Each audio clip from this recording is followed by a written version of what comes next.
बिस्मिल्लाहिर्रहमानिर्रहीम। Fourth year. आज हम पढ़ेंगे testing of hypothesis about P's of the multinomial distribution. आज हम पढ़ेंगे testing of hypothesis for multinomial distribution. तो मल्टीनोमियल डिस्ट्रीब्यूशन के जब आप क्वेश्चंस करते हैं तो इसमें भी आप chi-square डिस्ट्रीब्यूशंस लगाते हैं, ठीक है, chi-square डिस्ट्रीब्यूशन लगाते हैं। तो इसमें आपने क्या चेक करना होता है, प्रोबेबिलिटीज़ की इक्वालिटी चेक करनी होती है, ठीक है। तो इसमें सबसे पहले आप हाइपोथेसिस जो बनाएंगे उसके स्टेप्स देख लें। तो सबसे पहले आपने हाइपोथेसिस बनाना है H naught P I is equal to P naught और H one P I not equal to P I naught. ये पी आई के आपकी प्रोबेबिलिटीज़ और आई आपका जाता है 1 to k। सपोज अगर आपके पास 3 प्रोबेबिलिटीज़ हैं तो क्या होगा P1 P2 P3। अगर आपको 4 प्रोबेबिलिटीज़ गिवन दी हुई हैं क्वेश्चन में तो फिर क्या होगा P1 P2 P3 P4। ये आई उस पर डिपेंड करता है जितनी आपको प्रोबेबिलिटीज़ गिवन दी हो, ठीक है। और सेकंड स्टेप आपका अल्फ़ा 0.05 और थर्ड स्टेप आपका टेस्ट स्टैटिस्टिक। ये इसमें मल्टीनोमियल में आपका ये वाला फार्मूला लगेगा chi-square का। Summation I is equal to 1 से k N I minus N P I naught का whole square divided by N P I naught with k minus 1 degree of freedom. Suppose अगर आपकी 3 प्रोबेबिलिटीज़ गिवन दी हुई हैं तो आपका degree of freedom क्या होगा, मतलब 3 माइनस 1 2। फिर fourth step calculation of chi-square की कैलकुलेटेड वैल्यू को सॉल्व करेंगे। फिर स्टेप क्रिटिकल रीजन, तो इसमें आप chi-square अल्फा k माइनस 1 निकालेंगे। तो मल्टीनोमियल डिस्ट्रीब्यूशन में आपके हाइपोथेसिस हमेशा 2 टेल ही बनते हैं, इसमें कोई 1 टेल 2 टेल का कोई कॉन्सेप्ट नहीं। हमेशा इसमें इसी तरह के हाइपोथेसिस 2 टेल के बनते हैं और इसमें हमेशा क्रिटिकल रीजन चाहिए होता है chi-square अल्फा k माइनस 1, ठीक है। और 6 स्टेप आपका कंक्लूजन। इसमें सिंपल आप कंपैरिजन से चेक करके रिजल्ट निकालते हैं। अगर chi-square की कैलकुलेटेड वैल्यू छोटी है टैबुलेटेड से तो आपका एच नॉट एक्सेप्ट होगा, अदरवाइज आपका एच नॉट होगा रिजेक्ट। तो अब हम इसका क्वेश्चन देख लेते हैं 17.18 का ए पार्ट। ये इंपॉर्टेंट क्वेश्चन है, ये आपके पेपर्स में काफ़ी टाइम रिपीट होकर आया हुआ है। तो इसमें उसने आपको कहा हुआ है कि आपने chi-square डिस्ट्रीब्यूशन को सॉल्व करना है। और अगर जब भी आपको इस तरह के प्रोपोर्शन में क्वेश्चन अगर गिवन दिए हो, इस तरह के प्रोपोर्शंस इसमें दिए हो, तो वो समझ जाएंगे मल्टीनोमियल का क्वेश्चन है, ठीक है। जब भी आपको इस तरह के क्वेश्चन में इस तरह के प्रोपोर्शंस गिवन हो तो ये chi-square मल्टीनोमियल का क्वेश्चन होता है, ठीक है। तो आपको ये पी स्क्वायर दिया हुआ है, proportion 2pq proportion q square, ठीक है। तो इसमें ये आपको उसने सैम्पल दिए हुए हैं और उसने आपको p की वैल्यू भी दिया है 0.4। सबसे पहले हम इन प्रोपोर्शन को ये इन वैल्यूज़ को सॉल्व कर लें, p स्क्वायर को सॉल्व कर लें, 2p को सॉल्व कर लें और q स्क्वायर को सॉल्व कर लें। तो पी स्क्वायर मतलब p क्या आएगा आपके पास 0.4, तो 0.4 का स्क्वायर लें, पी स्क्वायर 0.16 आएगा। इसी तरह 2pq को सॉल्व करें तो 2pq आएगा 0.48। इसी तरह q स्क्वायर को सॉल्व करें तो 0.36 आएगा। ये आपकी प्रोबेबिलिटी 1 है, ये आपकी प्रोबेबिलिटी 2 है और ये आपकी प्रोबेबिलिटी 3 है। सो आपका हाइपोथेसिस अब आप कैसे लिखेंगे, H naught P1 is equal to 0.16, P2 is equal to 0.48 और P3 इज इक्वल टू 0.36। ये आपकी P1 को रिप्रेजेंट करता है, ये आपका P2 को रिप्रेजेंट करेगा और ये आपका P3 को रिप्रेजेंट करेगा, ठीक है। तो और H1 आपके लिखने P I not equal to P I not के, ये तमाम प्रोबेबिलिटीज़ इक्वल नहीं हैं। सेकेंड स्टेप आपका alpha, third step test statistics, fourth step calculation. तो आपकी 3 इसमें प्रोबेबिलिटीज़ आपको गिवन है, तो के आपका क्या होगा 3 और ये जो आपको डाटा दिया हुआ है इन तमाम वैल्यूज़ को ऐड करें तो आपका एन क्या आएगा 105। और ये वैसे आपके पास एन आई है, ये जो वैल्यूज़ आपको गिवन है ये आपके पास क्या है एन आई, लेकिन इन तमाम वैल्यूज़ को ऐड करें तो एन आपके पास क्या आएगा 105। तो अब आप कॉलम बनाएं, सबसे पहले एन आई का कॉलम बनाएं तो इन वैल्यूज़ को लिखते हैं, यहाँ पे लिख दें 9, 51, 45। फिर अगला कॉलम आपका बनेगा एन पी आई नॉट का। तो एन पी आई नॉट में आप क्या करेंगे, बारी बारी एन को इन तमाम प्रोबेबिलिटी से मल्टीप्लाई करेंगे। जिस तरह पहली प्रोबेबिलिटी क्या है आपकी 0.16, तो 105 multiply by 0.16 is equal to 16.8। इसी तरह 105 multiply by 0.48 is equal to 50.4। इसी तरह 105 मल्टीप्लाई बाई 0.36 इक्वल टू 37.8। अब जब इन वैल्यूज़ का प्लस करेंगे तो उसका प्लस टोटल एन के इक्वल बनता है। जिस तरह आपका टोटल एन क्या था 105, तो ये 105 के इक्वल बनता है। फिर आपने क्या करना है, एन आई और एन पी आई नॉट को माइनस करके उसका होल स्क्वायर लेना है, जिसमें 9 माइनस 16.8 और उसका होल स्क्वायर 60.84। इसी तरह बारी बारी इसको माइनस करके होल स्क्वायर निकालते जाएँ।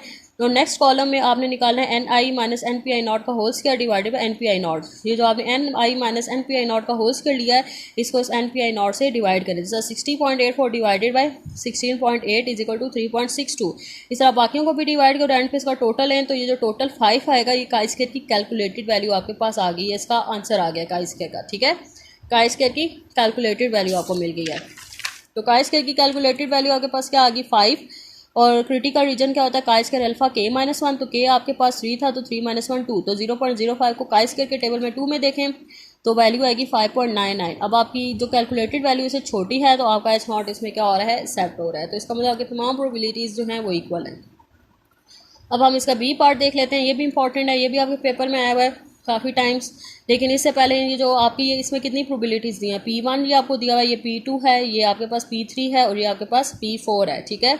और उसमें उसने कहा ये आपको फ्रीक्वेंसीज दी हुई है, NI दी हुई है, ये NI है, ठीक है, ये आपकी NI है, ठीक है। और आपको P दिया हुआ है 0.4, Q दिया हुआ है 0.4 और R दिया हुआ है 0.2। लेकिन इसको सॉल्व करने से पहले हम पहले ये वैल्यूज़ निकाल लें, ठीक है। ये वैल्यूज़ को हम सॉल्व कर लें। जैसे क्यू स्केयर क्या होगा 0.16, पी स्केयर प्लस 2p क्या होगा आपका 0.48, आर स्केयर प्लस 2QR क्या होगा आपका 0.2 और 2PR होगा आपका 0.16। तो अब आप हाइपोथेसिस बना लें। H0 P1 is equal to 0.16 और P2 इज इक्वल टू 0.48 और P3 इज इक्वल टू 0.2 और P4 इज इक्वल टू 0.16, ठीक है। ये आपका H0 हो गया और H1 क्या होगा PI0 इक्वल टू PI0। ये आपकी P1 है, ये आपका P2 है, ये आपका P3 है और ये आपका P4 है। और जब भी इस तरह के प्रोपोर्शन में क्वेश्चन अगर दी हो तो आप समझ आए कि मल्टीनोमियल का क्वेश्चन है। तो second step alpha, third step आपका टेस्ट स्टैटिस्टिक्स, फोर्थ स्टेप आपकी कैलकुलेशन होगी। तो इसमें के आपका क्या है 4 है, क्योंकि 4 प्रोबेबिलिटीज़ हैं तो के क्या होगा 4।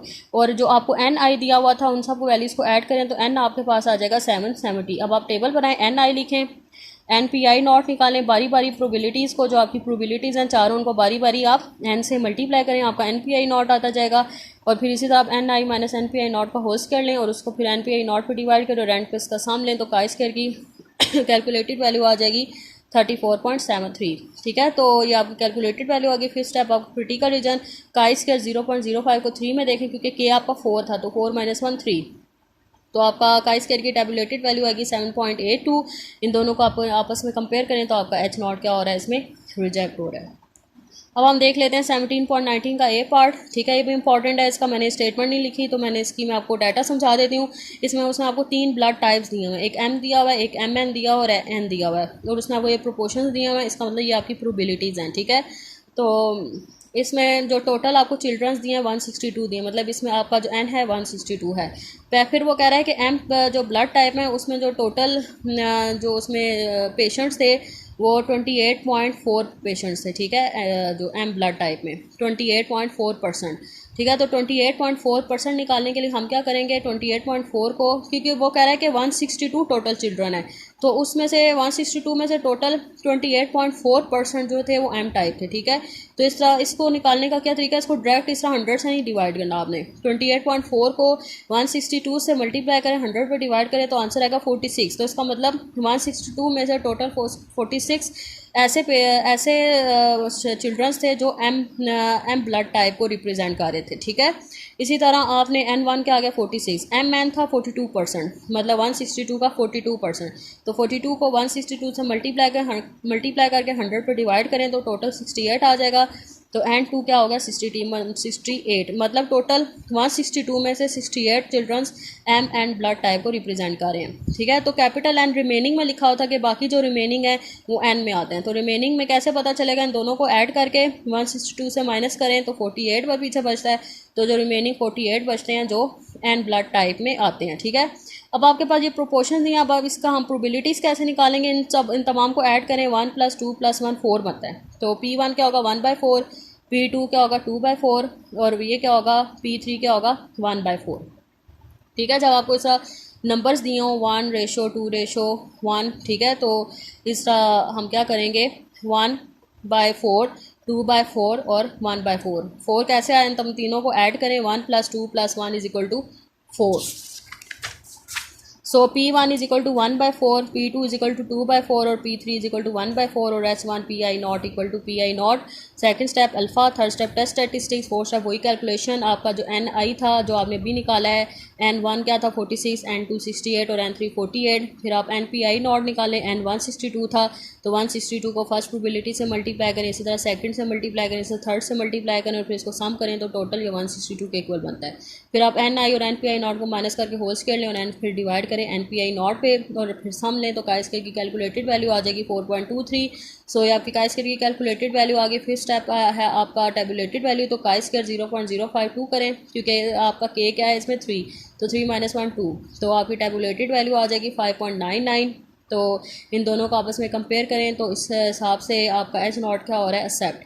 अब जो इसका बी पार्ट है वो भी आपने खुद करना है। इसका 17.19 का बी पार्ट मोस्ट इंपॉर्टेंट है, ये भी आपके पेपर्स में रिपीट होकर आया हुआ है। तो यहाँ तक आज आपका लेक्चर है। अपनी डायरी नोट कर लें। 17.18 टू 17.21 ये मल्टीनॉमियल के क्वेश्चन हैं, ये आपने करने हैं और ये करके मुझे आपने चेक करवाने हैं। और अगर आपको कुछ चीज़ समझ नहीं आती तो मुझसे पूछ लें और काइस करके चैप्टर के जो पिछले क्वेश्चन थे वो मुझे आप चेक करवाएं। अल्लाह हाफिज़।